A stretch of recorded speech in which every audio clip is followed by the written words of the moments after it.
Kitab Keluaran terdiri atas 40 pasal, 1213 ayat dan 32.692 kata.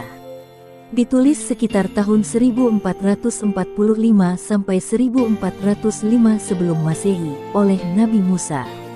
Tempat-tempat terkenal dalam kitab ini adalah Mesir, Laut Merah, dan Gunung Sinai. Kitab Keluaran melanjutkan kisah yang dimulai dari kitab Kejadian.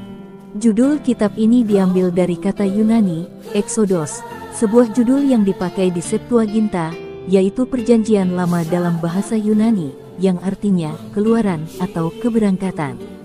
Kata ini menunjuk kepada pembebasan bangsa Israel secara luar biasa dari perhambaan di Mesir oleh Allah, dan keberangkatan mereka dari negeri itu sebagai umat Allah. Dua persoalan mengenai latar belakang kitab Keluaran telah menimbulkan pertentangan besar, tanggal bangsa Israel keluar dari Mesir dan penulis kitab ini. 1. Para ahli telah mengusulkan dua tanggal keluarnya bangsa Israel itu.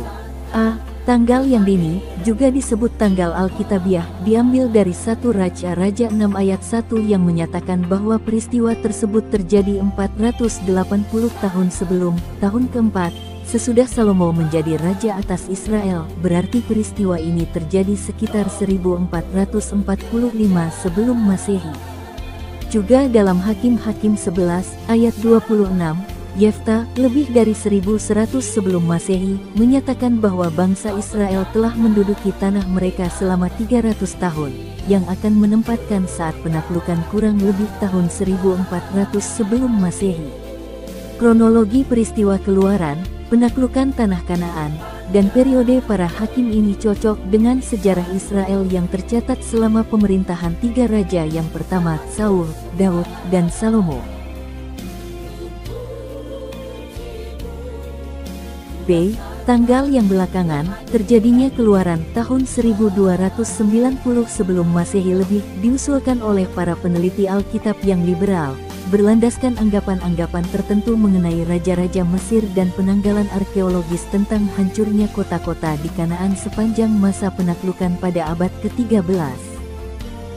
Misalnya, Keluaran 17 ayat 14, Keluaran 24 ayat 4, dan Keluaran 34 ayat 27.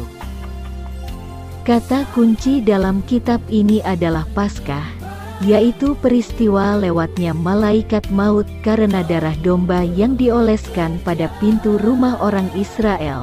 Ini adalah gambaran di mana pada masa yang akan datang akan ada pengorbanan Yesus untuk keselamatan manusia, dan Kristus adalah domba Paskah yang sesungguhnya.